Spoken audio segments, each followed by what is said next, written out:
Okay, I've got 12:02, so let's get started. So hello, everyone, and thank you for joining me today for the Masters of Management Analytics information session here at Smith School of Business. My name is Dean McEwen. I'm the director of the MMA program. All right, so the first thing I like to do at Smith is basically do a land acknowledgement. So Smith, Toronto is situated on the traditional territory of the Huron-Wendat and Patuxent First Nations, the Seneca, the Mississaugas, the Credit River, and we're grateful to be able to live, play, and learn on these lands. And certainly this is where the Smith Toronto facility is located. Now, the other thing that one of the things Smith does, and part of our strategy is actually to develop a professional master's program that meets specific needs in business and society. And so we have quite a few master's programs and graduate programs. So this screen here just quickly shows that we have our Masters of Management Analytics program, which is what I'm going to talk about today. But we also have a Masters of Management in Artificial Intelligence, Masters of Financial Innovation and Technology, i.e. FinTech, and a Masters of Digital Product Management as well. So what I recommend, if something here sort of piques your interest a little bit more, even than the MMA, certainly reach out to our recruitment team and they can help walk you through the process of figuring out which program is the best one for you. Because that's number one goal, is to make sure that people enroll in the program that they want in the long term, not just the short term. So, and we do have a variety of programs.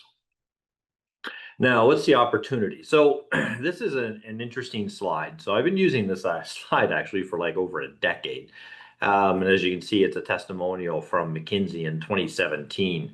And I have a lot of people who speak the language of business, and I have no problem finding software engineers who speak the language of technology, but I can't find the translators who speak both languages. Now, this quote, I keep it in here because it's as relevant today as it was 10 years ago when we first started the MMA program.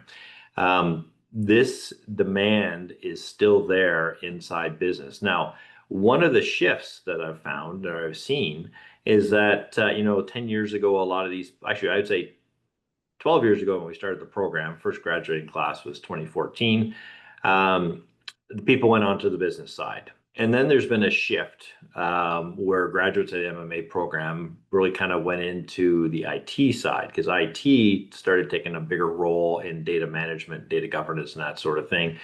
And so the MMA grads would end up there. What I'm seeing here in the past, 3 to 5 years or so, is that we're back on the business side of things, right? So IT and IT tools have made data accessible to more people, certainly on the business side.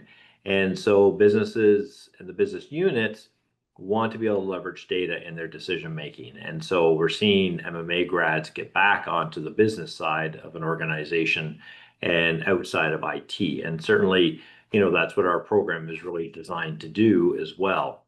And here's a report from Gartner. Basically, by 2026, 20% of large enterprises will use a single data and data governance platform. And this is one of the biggest priorities of almost every single organization, is that single source of truth.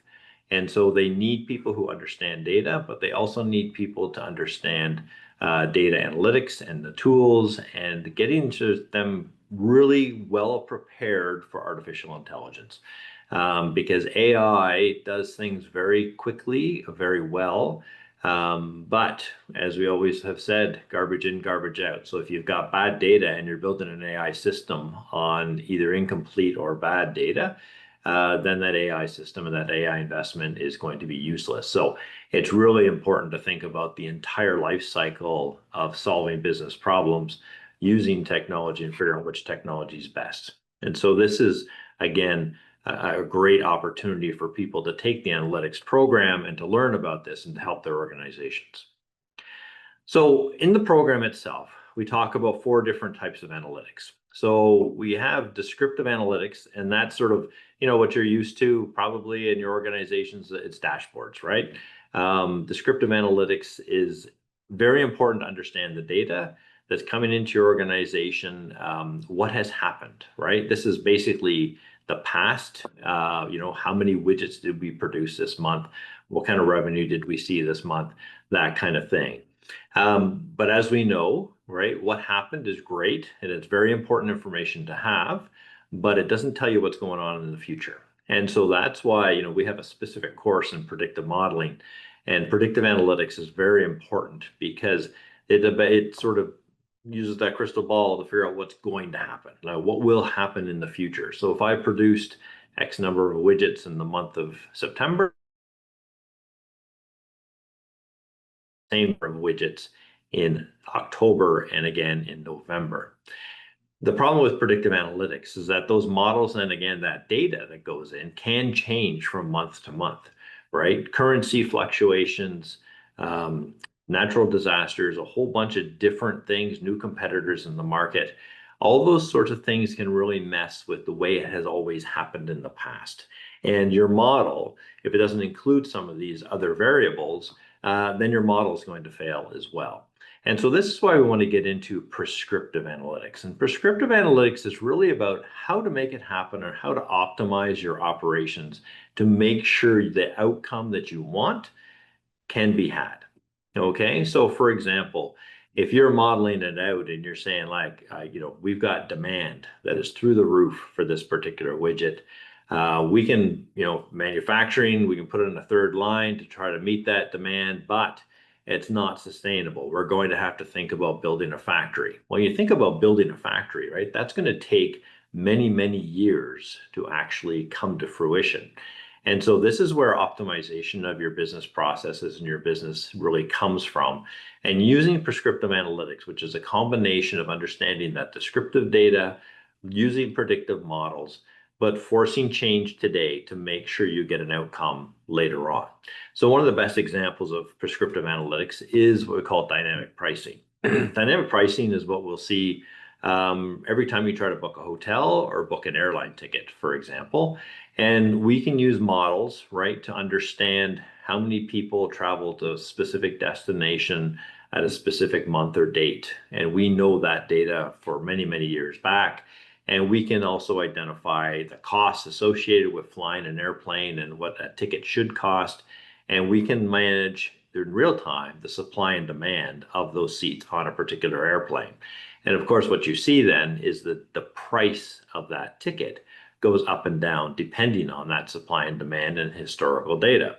And so that's why when you get on an airplane, you never know how much the person beside you paid, because a lot of that will depend on that supply and demand of those seats. So that's something like the optimization of your operations, because your ultimate goal there is to make sure that every single seat on that airplane is full and the ticket has been purchased before it takes off, because it's very much a fixed cost operation. The plane, the costs associated with the plane are the same whether the seats are empty or the seats are full. So if you want to optimize your revenue, you got to fill those seats.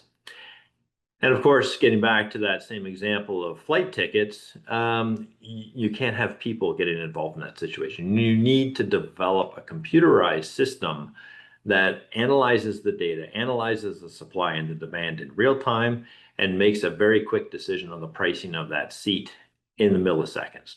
And this is what we nowadays are called machine learning or artificial intelligence. And so we want this sort of machine to take over and make these decisions for us. And that's where we are today in a lot of areas, because the technology and artificial intelligence has improved so much that we can do a lot of things now using AI and computer systems that we couldn't even do, 5 years ago. So we're going to be looking at this whole spectrum of analytics in this program, each one of which is equally important. But it leads to that automated decision making and artificial intelligence that every company today has a goal to make. Now, why this program? So this program itself, it is a full master's degree. So you do get a master's. It is completed in 12 months. So it is very fast paced. It is considered a professional program. It is considered full time in the eyes of the Ontario government, because of the number of hours of class time per week. So you can expect a lot, because 90% of our students are working full time as they take this program as well. So when you're trying to balance, home life plus work life plus school life, it can get pretty hectic. And that's one of the reasons why we keep it down to 12 months, because we know that the perseverance and the human abilities can manage this in 12 months, even though it's stressful and busy.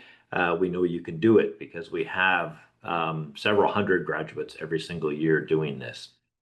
The important part for our program and our graduates is we want to develop leaders, right? We want people who are going to be significant leaders inside their organizations. They're going to be able to have change and manage the change in their organization and really have a huge impact on the business and the success of the business going forward. Now, what do we do? Basically, you're applying your analytical concepts for evidence-based decision making, right? We want to be able to leverage the data. There's so much data out there right now coming into organizations that we want to be able to leverage that. Times of intuition, they're still there. You still need intuition to determine, okay, what do I think my hypothesis is going to be when I'm testing this scientifically? So that's where the intuition piece comes into base. But then you can back it up with solid data. So that's a really cool feature in today's businesses, that we can do this and we've got the data. I think I mentioned off the top that we've been running an MMA degree since 2013. That's when we first started recruiting people and ran the course. And then the first graduates were in 2014. And we're very fortunate. I would say one of the good things that came out of COVID is that we figured out a way to teach very well on a blended fashion or online. So we do have an in-person session that runs in Toronto, and we have our blended online system as well. Now, the Toronto format specifically, it starts in May each year. So the next intake for the Toronto in-person program is May 2026. During the program, you'll take a class. Right now, it's Wednesday nights from 5:30 to 9:30, and then every other Saturday for the full 12 months. Okay, so you do get every other weekend off as well, but I'm sure you'll be doing some schoolwork during that time. But that's basically the classes Wednesday night, every other Saturday. Our Toronto location, and this is another thing too, we've started doing classroom visits. So if you want to actually come to a class and see what's going on, we welcome you, and we can set that up for you as well. And so Smith Toronto is located at 200 Front Street West. We're on the 30th floor, so we got a great view for those break moments. And basically, you can get to the St. Andrew subway station underground, like through the path, so you don't have to go outside in November. We're also very close to Union Station and the GO Station, and we have lots of parking in the building as well. Now, along with that, we do have 2 one-week in-person sessions in Kingston at Queen's. Okay, now these 2 sessions are mandatory. You have to be there for that. This is a chance, certainly during the opening session, it's really important to be able to sort of get a mental reset, right? Going from home life and work life to becoming a full-time student again. What we'll do is we'll spend a couple of days or a day and a bit teams introducing you to your coaches and your teammates, and then running through a couple of academic courses as well. And it just sort of gets you into that mindset and it prepares you for the full 12 months coming forward.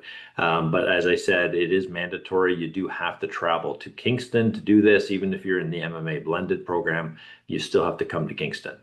And throughout the years, we have, you got your academic courses, but then we also have a lot of coaching opportunities in both career support coaching and also team coaching. And so that, again, sets you up for career success, but also leadership success going forward.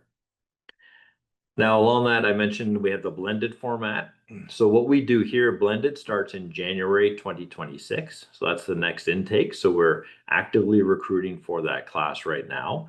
Now, this is a blend of 2 in-person sessions and live remote classes for 12 months. So again, getting back to those 2 one-week sessions in Kingston, they are mandatory for the blended program as well. So regardless of where you are, you do have to travel to Kingston and participate in those 2 one-week sessions. But during the course or during the regular year, when you're taking classes, it's very similar to the Toronto format. We have 1 evening of the week, and then usually 2, or we call them 2 sessions, a morning session and an afternoon session for a full day on a weekend. Usually, again, Saturdays, every other weekend, but they're all offered over Zoom. Okay, so just like Zoom environment we're in right now, it's fully interactive, it's completely synchronous. The professor is talking to you, your classmates are talking, you have breakout rooms that are online. And this is just, it gives you a really good experience, and you can learn from anywhere in the world as long as you have internet access. As I mentioned, those 2 one-week sessions in Kingston still happen. And then you have the same access to the ongoing coaching, both team coaching and career coaching throughout the 12 months of the program as well. Okay, so the curriculum itself, right? So we are a business school. There's no doubt about it. We come at analytics from a business perspective. So it does have a foundational basis in theory. So we will be looking at that as we look at some of these courses, but it's always about the practical application. How can you actually use this information in your job with your company?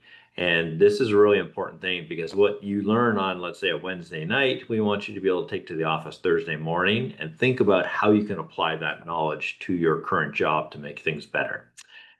This program, it does have an extensive coverage of mathematical and statistical theories and methods. Okay, we do offer it with a very practitioner focus, so it should be a radically different than your second year stats course in your undergrad, which is usually textbook based. But we want to think about how do you use statistics and mathematics to basically build models, test models, make sure the data is significant and relevant to what you're trying to do. Think of things like correlation and causality, those kinds of wonderful things. So it's also very important that you are comfortable with mathematics and statistics. Okay. Oh, some people are not. My own children being some of those people who do not like mathematics at all, and they would shy away from it. So this program is not for them. You do have to have this foundation of math and stats and be okay to learning that stuff in this program in order to be successful. This is a teams-based program as well. So that is really important, especially in this technical world that we're in. You have to be able to work with people, right? You have to be able to, some of those communication styles like persuasion, conflict resolution, that kind of stuff. And so because this program is a team-based program, you'll get sort of, what would you call it, sort of education in this area that is not formal. You'll learn by doing in a team environment with the support of our coaches. And as I mentioned, as any kind of master's program out there, it does include many different types of evaluations. There are exams you need to write and pass. We have lots of assignments. There's lots of team projects and presentations to do and things like that. So we do know that a lot of people shy away from doing presentations and things like that. So this is your opportunity to get some experience, because we know you can do it. It just takes that experience and that know-how to say, hey, this is something I can do. And so this is the perfect opportunity to, raise your hand, get to the front of the class and present. Now, as I mentioned, this is a team-based learning program. So what happens here is we put you onto a team of 5 to 6, maybe 7 students, and you're on that same team for the entire program. Okay. We assign a dedicated professional team coach to each team to help guide you along and to make sure that your team is working towards being a high-performing team or a high-performing level. And so those coaches are there throughout the program as well. We do some significant high-performing team training at the beginning during our opening session. So everybody is on the same page. Everyone knows about the expectations of the team members, and basically setting up a contract or a list of expectations that every team member must adhere to. And this is really, really important, because half of all your assessments in this program are going to be team-based. So it's really important that you get along with your teammates and you're on the same page as far as, grade expectations and work expectations and assigning work and doing your due diligence in those areas. Now, the program itself, we divide it into sort of 3 types of courses. We have our analytics core courses, which is what we call the method courses. So we teach you how to do analytics, right? So we've got foundations of analytics. So you can think statistics. We have management of data, we have analytical decision making, predictive analytics, and machine learning and AI. So that's how you do it. And then we have what we call our management core courses. So this is how do you get it done? Foundations of management, analytics, project management, entrepreneurship, and innovation, because this is, again, this is a new way of doing things, right? This digital transformation is ongoing and changing all the time, and it's actually changing much faster these days with the evolution of AI. That's really putting a lot of pressure on organizations to change. And so you have to be able to manage that change very carefully. And you want to make sure that that change is actually follows within the organizations and your own personal moral and ethical considerations as well. So we do have an AI and ethics course. And of course, we cap it off with this leading change course, which is, how are you actually going to get this done in your organization? Because it's an important, and there's a lot of learnings to be understood there in order to get it done, because we are having significant impact on jobs, roles, people, all that kind of stuff. And so change management is very important. And then we have what we call application courses or our electives. So you choose two for a total of 6 units. So two of the 5 courses right now.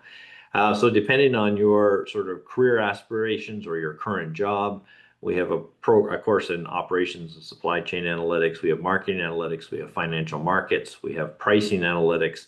And then this year, our 865 course, we called it topics and analytics, primarily because AI is changing so quickly. And so this past year, anyway, 865 has been about generative AI. But we'll see what happens with the topics for next year's program when you're in there, because I don't know what you feel, but I haven't heard the word generative AI in a long time, and there seems to be a lot about agentic AI these days. And so maybe that'll be a topic that shows up in 865 next year. Anyway, you have to wait and determine. We'll let you know exactly what that looks like and what the syllabus looks like before you have to pick your electives. Now, I've talked a lot about people and business and all that kind of fun stuff, but this is quite a technical program as well. You should have, along with that sort of foundational knowledge in mathematics and statistics, but you should have some experience with Python programming. That'll be a really important part, because you don't want to be stuck learning Python while you're learning course content. That could become very challenging. And so we want you, and this is why it's great that you're here today, because you've got lots of time. Certainly, if you're going to start either the January start or the May start, you've got a lot of time to learn Python. And so I highly recommend sort of online learning with that, with MOOCs, Coursera, Udacity, Udemy, Cognitive.ai, LinkedIn, all those different formats. They're all very good. But the key is to learn about Python, figure out how to use it, and practice, right? You want to be able to understand how to use it, how to, call files, how to access databases, all that kind of fun stuff. Think about some of that machine learning opportunities as well. And you can't rely on Gen AI to do your Python programming for you, because there's a very good chance it won't work. And so you have to have enough knowledge of Python to be able to troubleshoot it. So keep that in mind too when you're studying this. We do have access to academic licenses in SAS via Azure, Snowflake, Databricks, Tableau. R is open source. There would be a little bit of R, but probably not a lot. And SQL, the same thing. If you're trying to access some old databases and that kind of stuff, SQL becomes very handy for that. Okay. Now, we also understand that people take professional master's programs, particularly with business schools, because they're thinking about their own personal development and growth in their career and their jobs. And so we offer an entire management framework around your career that runs in parallel to the program. So this isn't part of your academic requirements, so you don't have to do this if you don't want to, but I highly recommend, even if it's not just about finding a job, right? So we do have a job board, and we have a lot of opportunities come available. We run a lot of networking events and that kind of stuff as well. But even if you are, let's say, in with one of the banks, you've got a good job there, and you can see that there's a lot of opportunity for growth in that company, our coaches can help you out with career management as well, and say, hey, you know what, where do you see yourself? Do you want to get up into executive VP, or you want to get to the C-suite? Well, there's different pathways and there's certain things you must accomplish before you get there. Similarly, if you are entrepreneurial and you want to do a startup, right, there's a process for that. And we actually have a Center for Entrepreneurship, Innovation, and Social Impact as well that has, again, a lot of parallel resources for you to do outside of the academics, but they're available to you. And we do have our Entrepreneurship and Innovation course, which you can take and which you must take, but it'll point you to some of these resources as well to just prepare you for whatever you choose is your path. Okay, now I'm just going to turn it over to my colleague Alex. He's going to talk about the application and recruitment process. Alex. Thanks very much, Dean, and thanks everyone for joining us today. My name is Alex, and I'm the program's recruitment advisor, and I'm joined on the recruitment team by my colleague Betsy Smith, and she's the program's application advisor. So Betsy and I are here to help you through the application process. We do take a very personalized approach to the application process, so we work with each applicant one-on-one. We can help guide them through the process and support them through the process. So if you're not quite sure if you're ready to get started with your application, that's usually where I come in. So sort of initial questions, need some more information, want to have a chat, see if it's the right fit for you. That's my role. And then once you've started your application, then Betsy takes over and she's the one to really guide you through that application process. So whatever stage in the decision-making process you're at, there's someone here to help you with that.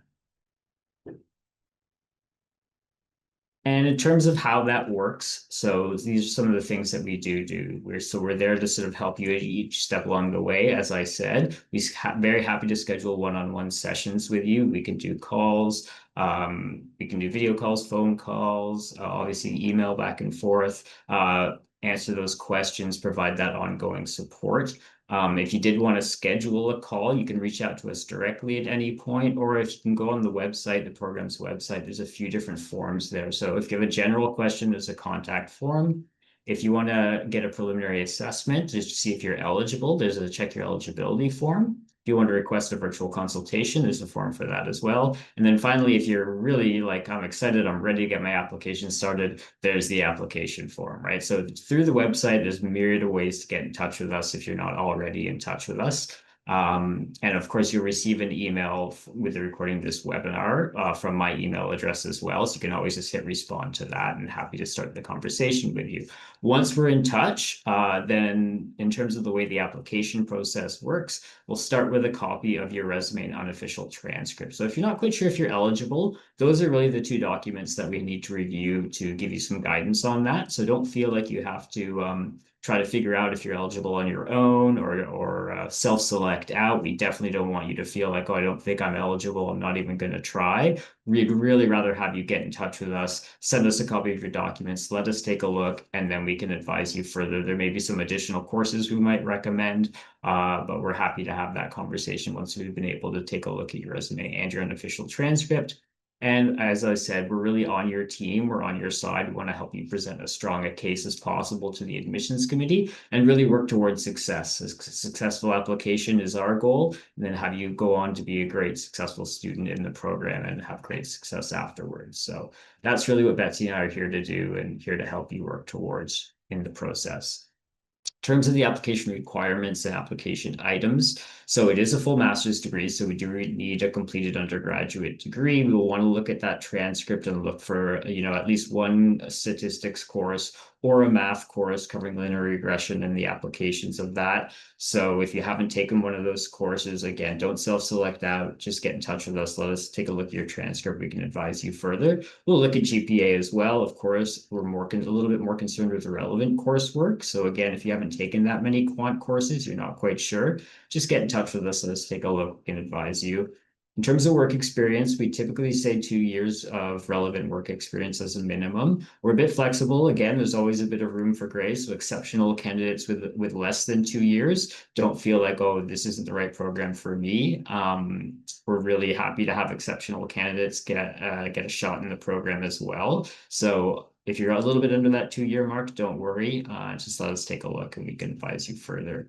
Once we've moved on from that, it's a cover letter, name and email contact for 2 references. Professional references are fine.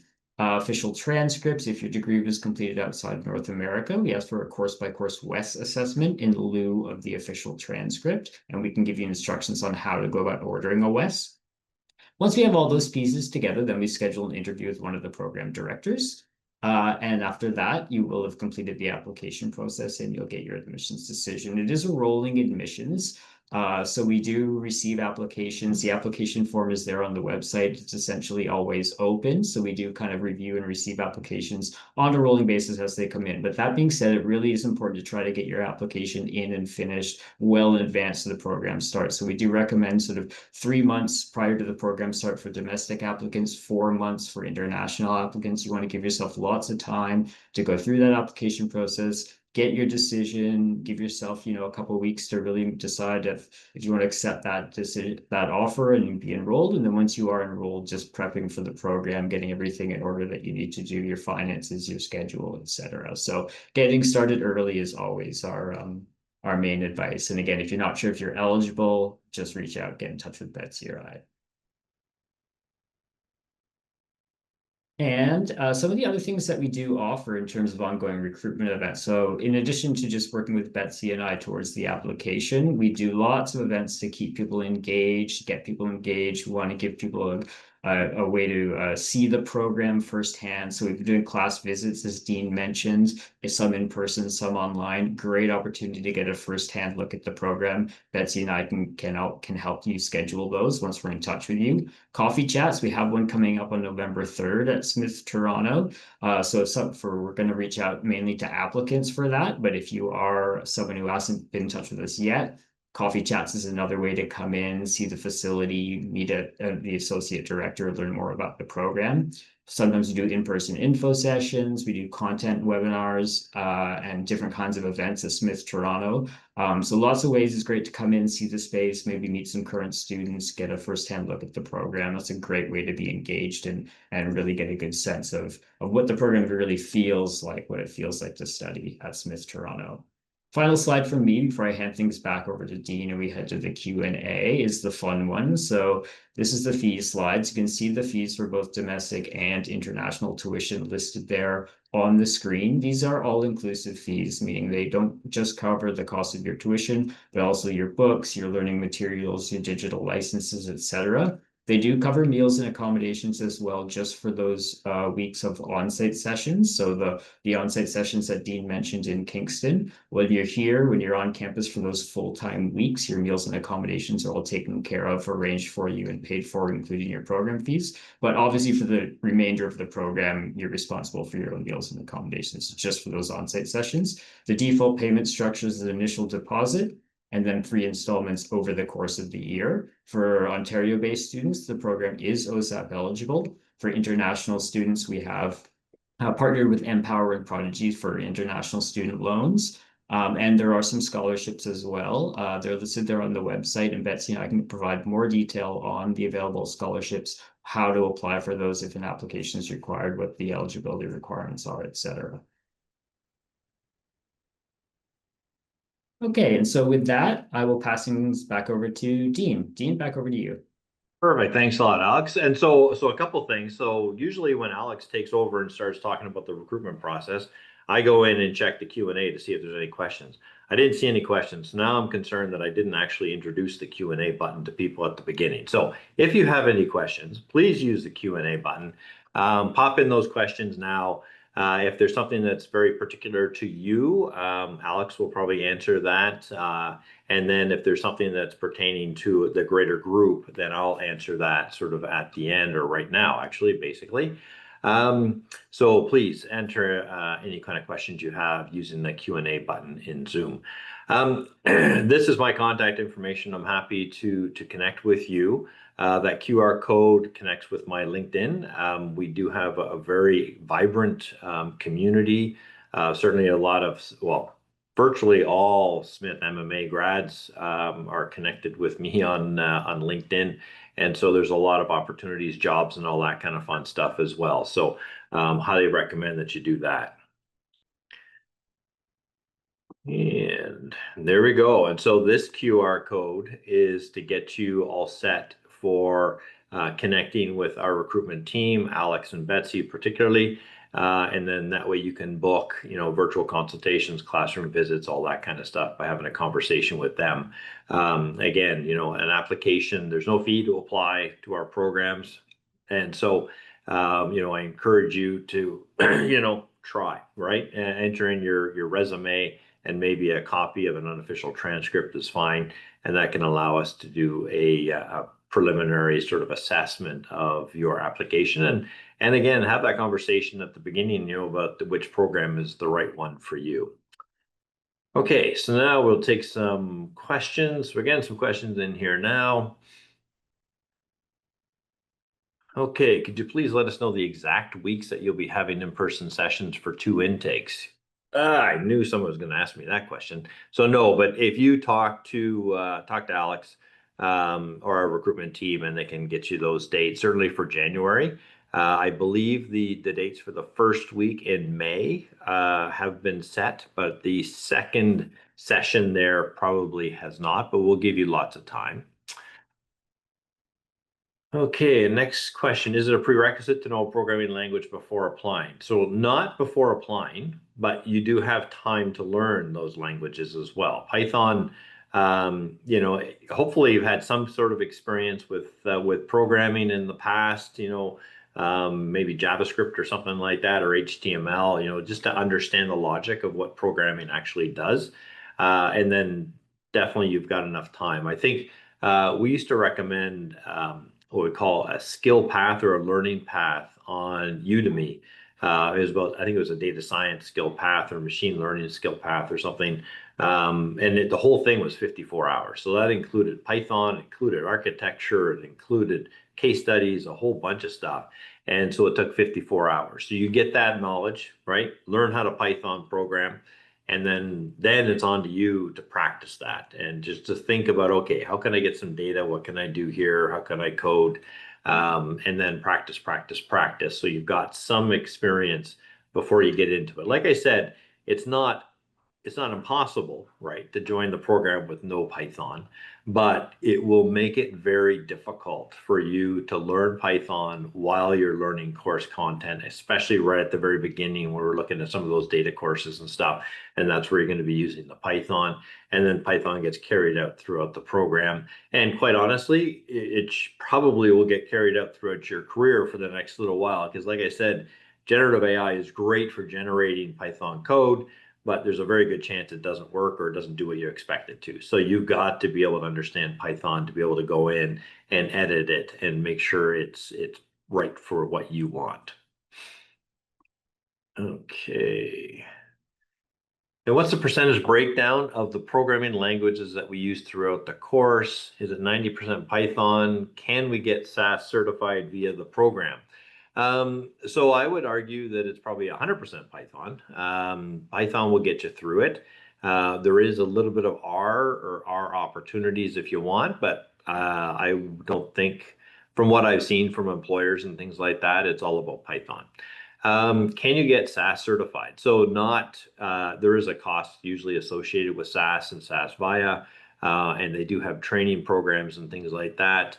So you can't get SAS certified through the program, but if SAS is something that's very interested in you and what you want to do, certainly SAS still exists in a lot of organizations. We can talk about that too once you're in the program. I can connect you with the SAS Canada people. Brian and I are in touch every few months or every quarter at least. And SAS is very good about offering training sessions. They have a lot of user groups. And this actually goes with not just SAS, but like Snowflake and Databricks and Data IQ, MicroStrategy. I mean, all of those organizations, those tech companies, they all have like substantial user groups in Toronto. And we have, or at least I have, connections with all of those organizations. So I can certainly connect you with those and arrange to do some of the training and that kind of stuff. But then when you actually pay for those certification exams, that would be on you and your dime. Okay. Do we have guest speakers and events with executives? Yeah, so we run a whole bunch of different events. So we have certainly alumni events. We have women in AI, women in analytics. We have AI in finance and retail. We do some like usually like industry specific talks. Not that long ago we had corporate real estate and analytics talk. And so there's lots of these opportunities for sure. Just a couple of weeks ago, we had what we call the Engage series, where we invite students and alumni, and we had panel discussions with Deloitte about, the future of business and AI, which is on everybody's mind right now. So there's lots of these opportunities. We actually work with the Empire Club as well, and so there's opportunities for students to sign up and get free tickets for those. So there's a lot of different things that you can get involved in. To be quite honest, and this is a feedback I get from many, many students, is that they're actually too busy to attend too much, even though we have lots. So when we do run these events, we invite they're multi-program events. We do invite students, alumni, and a few applicants as well. And so it's a great opportunity for networking and literally for learning. Okay. How deep does your knowledge in Python and mathematics? So depth is kind of relevant to different people. We do teach, right? So we are here to teach you the foundations of analytics and statistics. But you have to be comfortable learning. Okay, certainly the deeper your knowledge, the less challenging our courses will be. And so if you have no mathematics or statistics background, that could be extremely challenging for you.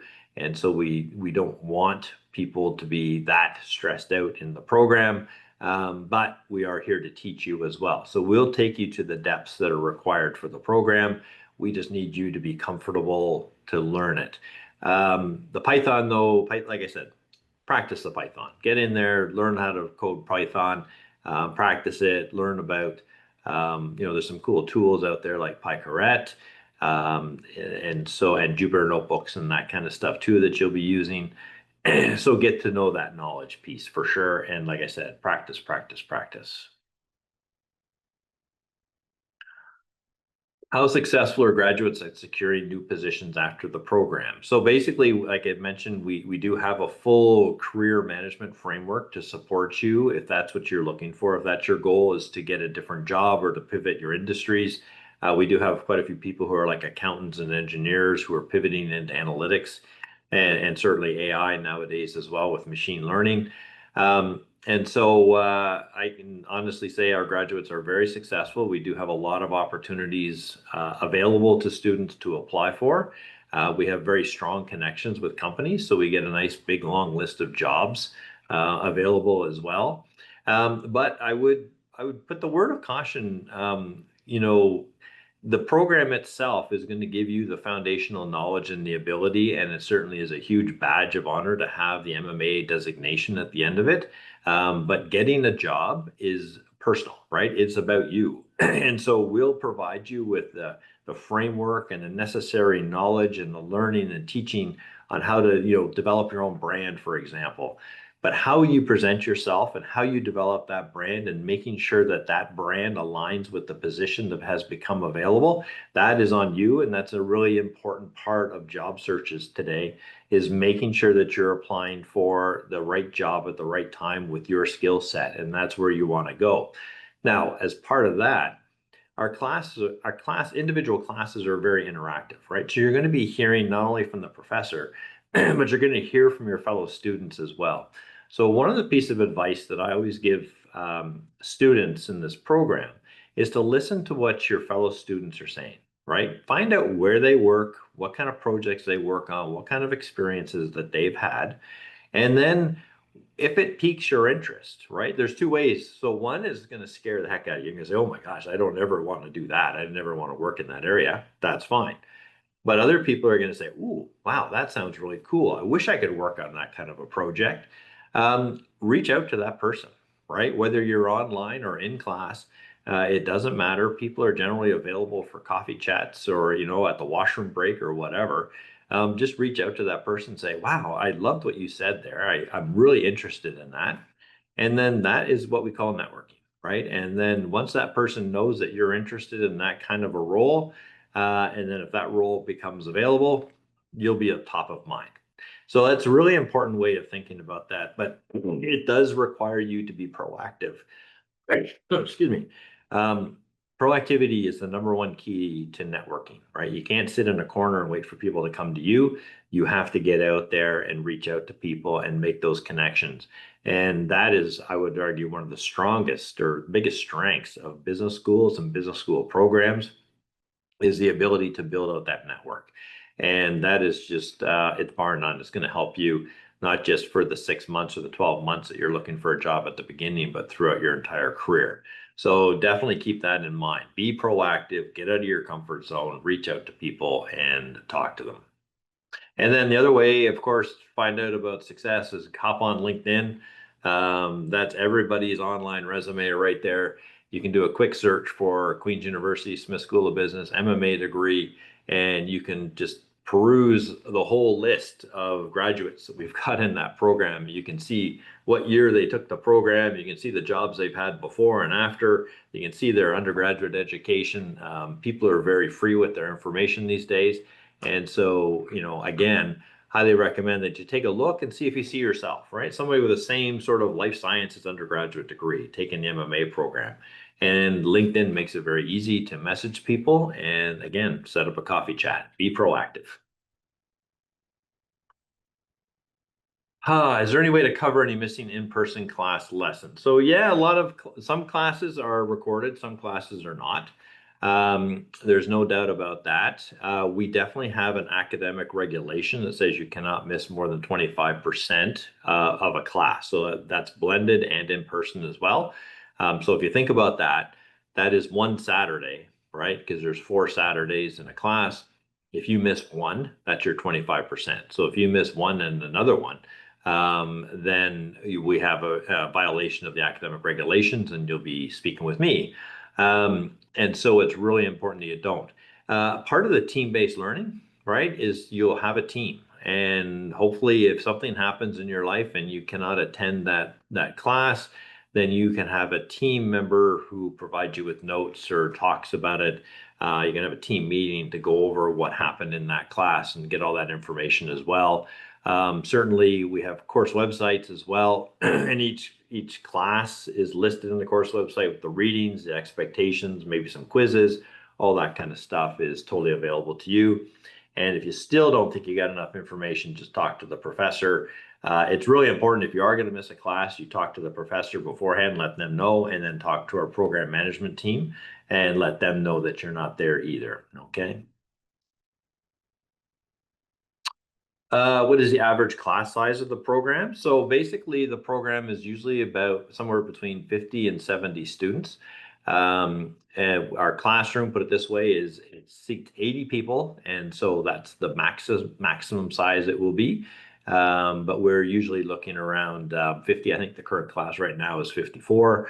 And so, but you can expect that number. So when you break that down, you have 10 teams of 6 people, around 60 people or so in the program. Of course, the enrollment is highest at the beginning, although we probably have a success rate or a completion rate of over 95% of the students who start will finish.